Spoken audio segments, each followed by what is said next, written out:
Doncs just hem finalitzat el ple d'aquest mes de febrer i tornem a trobar amb la mateixa dinàmica de que ens trobem un ple desproveït absolutament de cap mena de contingut. Us faig una mostra, he pres nota, teníem 13 punts i 2 urgències.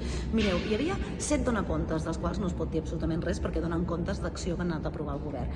2 adhesions a conveni, una moció que hem pogut debatre, 2 aixecaments de suspensius amb el tema de la intervenció, una modificació de conveni i una modificació de contracte. On està el contingut polític? Enlloc.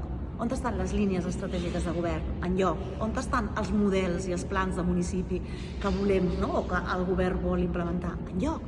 No existeix. Tornem a tenir un ple absolutament administratiu, de gestió i de burocràcia. Això ens emplaça també a fer un pensament. La setmana que ve tenim el debat sobre el ple de l'estat del municipi. Què podrem aportar sobre el ple de l'estat del municipi si portem una mà de plens en els que no passa res, en els que només hi ha gestions administratives, aixecaments de suspensius, adhesions a conveni, però que no hi ha cap mena de línia estratègica que ens doni pistes de com s'està edificant, de com s'està mobilitzant, de com s'està o de quina línia està agafant el nostre municipi de cara a créixer, a decréixer o a tenir un model de municipi. No en sabem res perquè al ple no estem gestionant res de tot això, simplement funciona com a fórmula administrativa per anar tirant endavant decrets i paperassa que necessita l'aprovació d'aquest plenari. Veurem al ple que ve com s'enfoquen tots aquests temes i si realment el model que ens volen explicar és el model amb el que estan predicant. Tot i així, hem pogut fer un parell d'aportacions que han estat interessants en 2 sentits que ara el Pau i l'Oriol us comenten. Sí, una de les aportacions que hem posat al ple té a veure amb el tema dels desnonaments.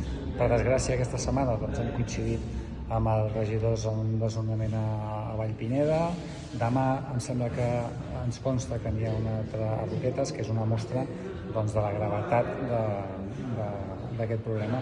Llavors, nosaltres el que hem vingut a posar sobre la taula és que l'Ajuntament no està fent prou per donar suport als veïns perquè no som capaços de fer prou acompanyament, no som capaços de retallar les gestions, el temps que triguen aquests veïns a fer les gestions administratives per adquirir o per poder tenir suports, ni tampoc tenim prou equipaments ni prou recursos per donar suport. Llavors, nosaltres el que hem fet un prec, el que hem demanat és, sisplau, arremanguem-nos perquè és un problema extremadament greu, és un problema que pot afectar fins a 380 famílies del nostre nucli i per tant ens convé urgentment trobar solucions i en aquesta línia intentarem començar a preparar una moció que vagi en aquesta línia, buscar la manera de blindar els drets dels nostres veïns i veïnes a poder tenir el seu habitatge i a blindar la manera de vehicular suport i recursos cap a ells.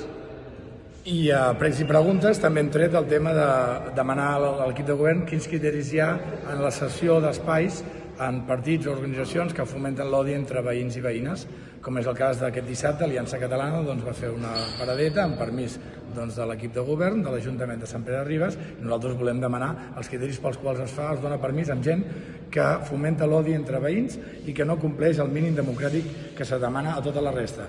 I nosaltres ens vam manifestar en contra llavors i ens continuem manifestant en contra que tinguin aquesta visualització, que tinguin aquesta capacitat de participar de la vida pública quan no són del municipi, quan no tenen cap representació ni cap associació vinculada a ells i sobretot que fomenten l'odi entre veïns i veïnes de la nostra comunitat.